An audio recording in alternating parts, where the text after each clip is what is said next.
Hey guys, Rich from Rich Mid Gaming. Hope everyone is doing fantastically well.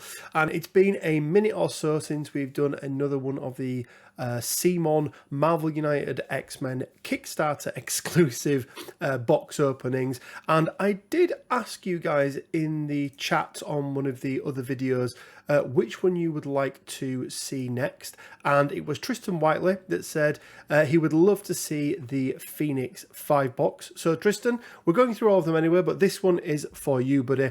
So let's jump over to the other camera. Let's have a look at what's in the Phoenix 5 box. We'll go through some of the rules, and then remember to stick around until the very end, because I will tell you how you can win this Kickstarter exclusive Storm Mohawk character, shipped anywhere in the world and completely backwards compatible with all of the Marvel United games. So let's jump over to the other camera and we'll take a look at what's in the box. Okay then guys, so here we go. We've got our Phoenix 5. So let's have a quick look at the back. You can see here we have got Hope Summers, Colossus, Cyclops, Magic, Emma Frost and Namor. So all characters that we've seen in other packs, I believe, apart from Hope Summers. However, you will note that these are all villains. So, Shattered, the Phoenix Force possess some of the world's greatest heroes, consuming them with power and the blind obsession to take control of the world. Cyclops, Emma Frost, Colossus, Magic and Namor, the Phoenix 5 now stand as a united force that must be taken down at all costs. Somehow, hope persists. I like what they did there. With the arrival of Hope Summers, but will it be enough to break through the might of the Phoenix? Really looking forward to this one. I'm wondering if it's going to be a little bit like the Apocalypse setup, where you've got to actually defeat all 5. So rather than just picking one, you actually fight all 5 at once. It looks like it could be. So let's take this and have a quick look. And one thing that is of note, again, guys, a Marvel United core box is needed to play this expansion. One thing I've not mentioned actually in the past is that it doesn't have to be the Marvel United X-Men core box. It can be the original core box as well. And that's mainly because you've A, not got enough characters in here to play, but B, you don't have enough locations or anything like that. So let's start as we like to do. Let's take a look at any special rules.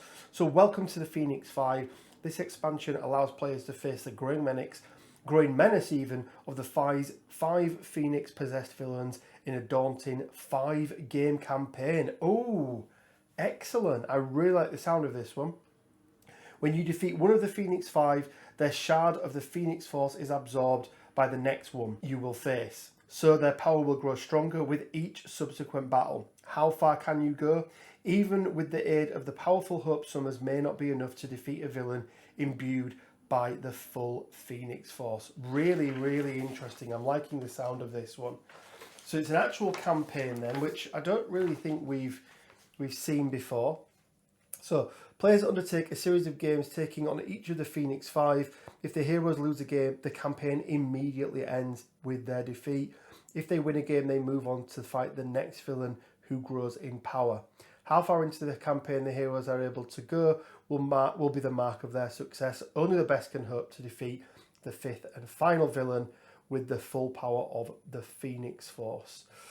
Players choose one of the Phoenix 5 villains to face in the first game and follow the standard rules. During setup, replace the Thugs mission card with the Train Hope mission card. Okay, so this is another one where we have a unique mission. However, it is not the villain it's attached to. It's actually Hope that it's attached to as well. So Train Hope mission.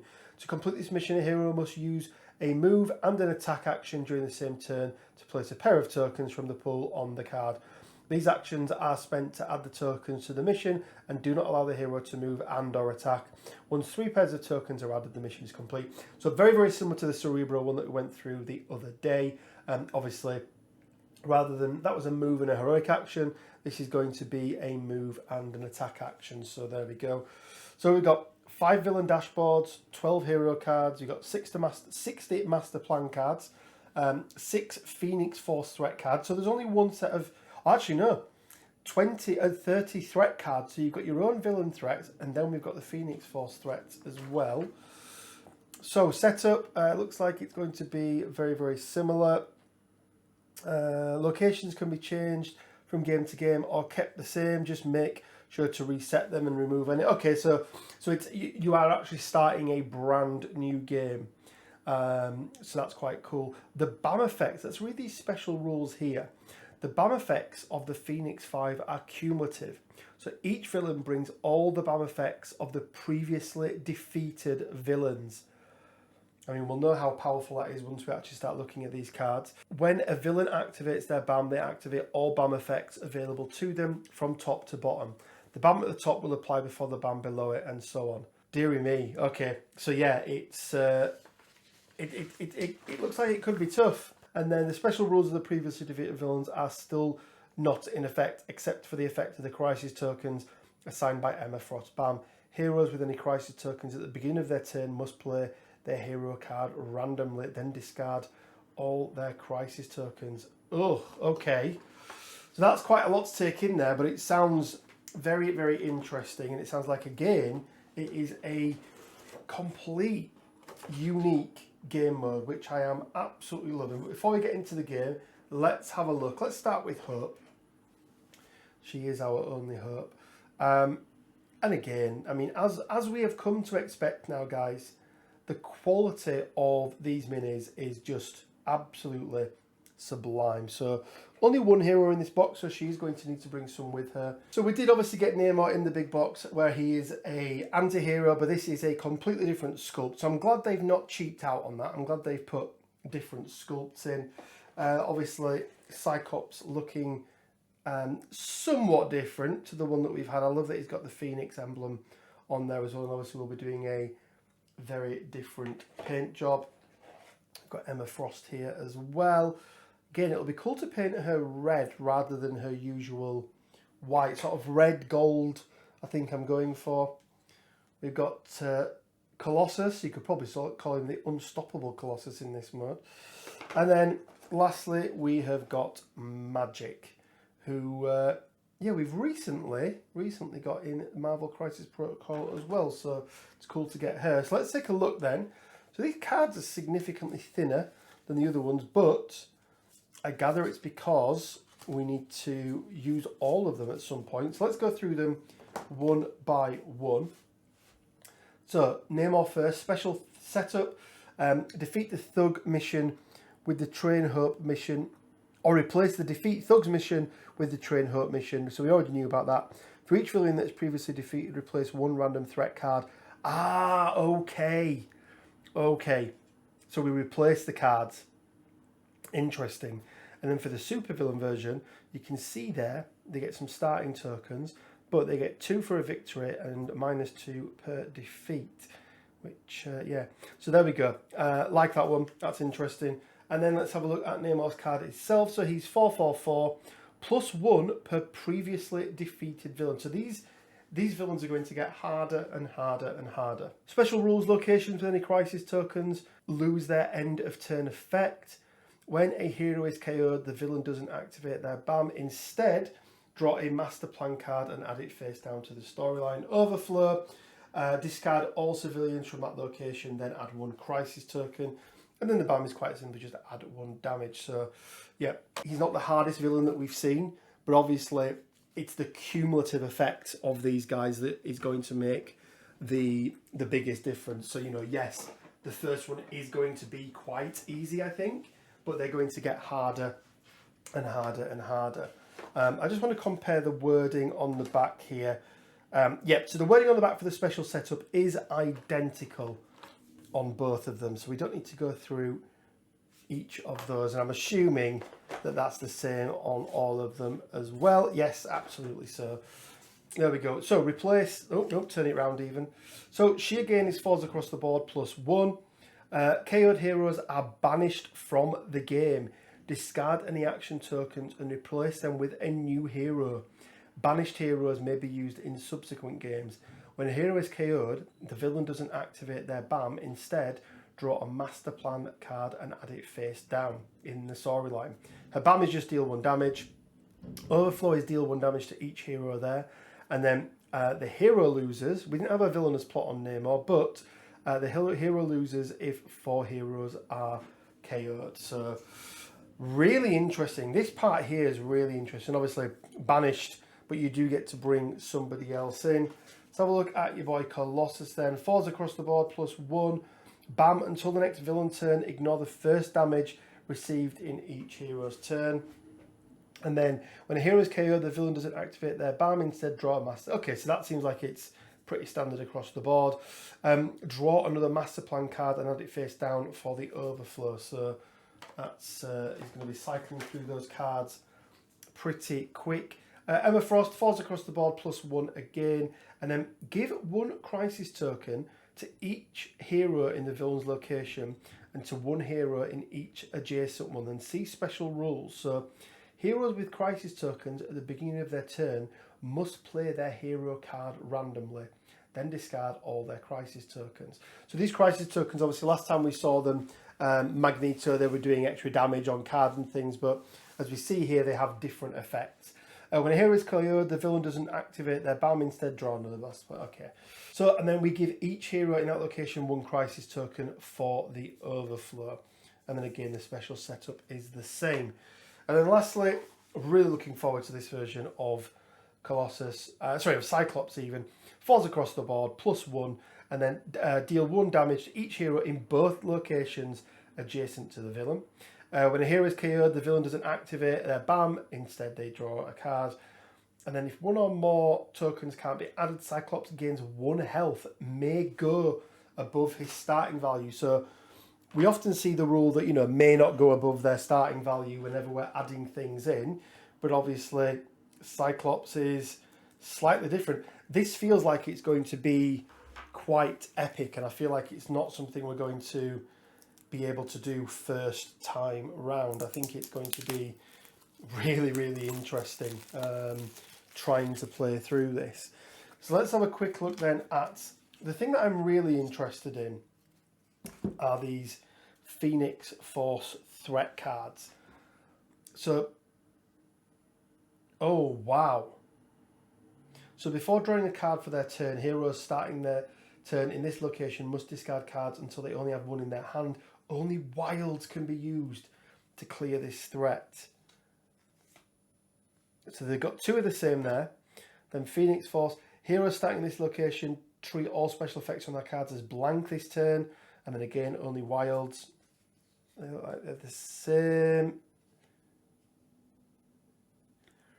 And then heroes starting their turn in this location must ignore 1 action symbol at the bottom of hero cards. So it's at the bottom of hero cards, so it's both the cards. Wow. So if you've got if you've only got 1 action symbol on a card, you can't use it. I mean, that is crazy.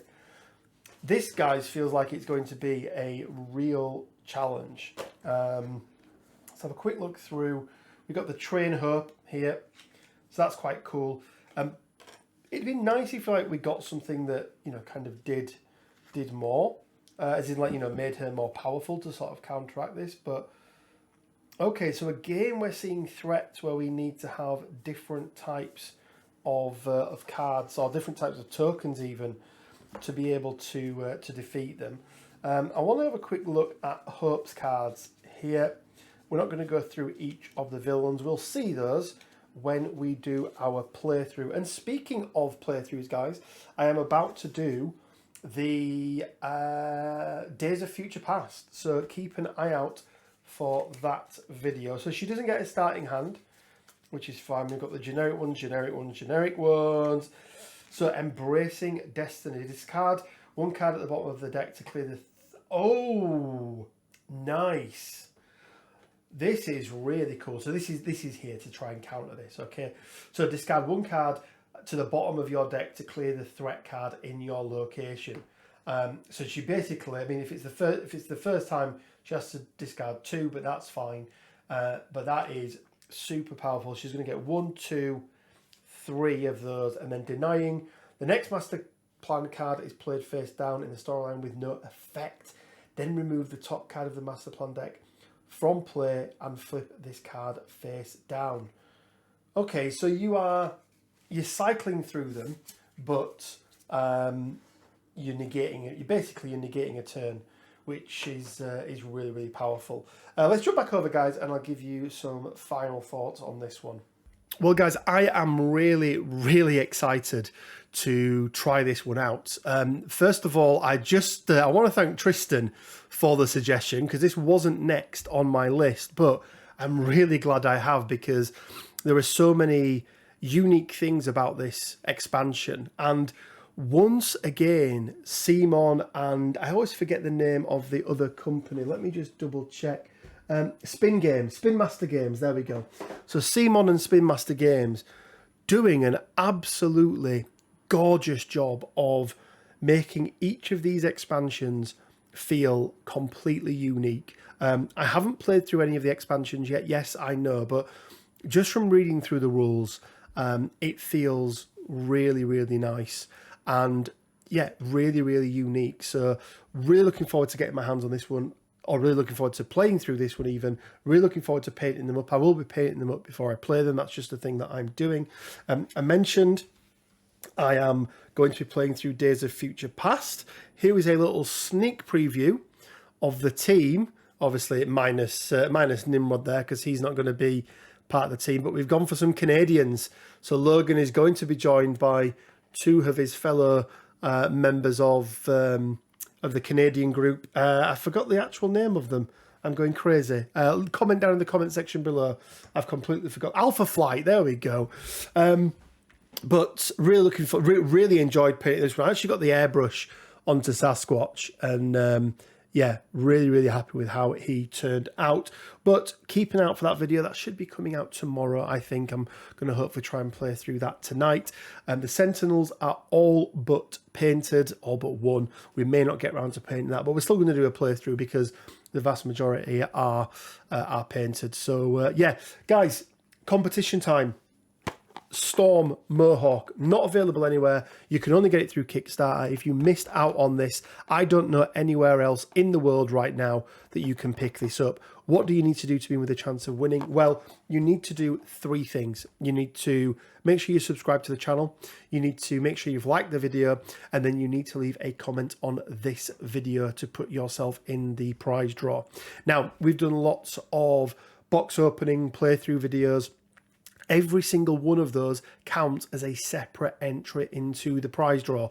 So if you haven't gone and watched the other videos that we've done, go back and watch them, leave a comment on them, make sure you've liked them, and every single one of those will be an additional entry for you into the prize draw. So to maximize your chance of winning, you need to interact with as many videos as possible.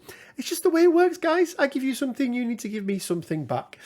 Guys, if you could leave a like, it really, really does help. We also have our Discord. We've got a dedicated space on there now for Marvel United, so make sure you go and check that out.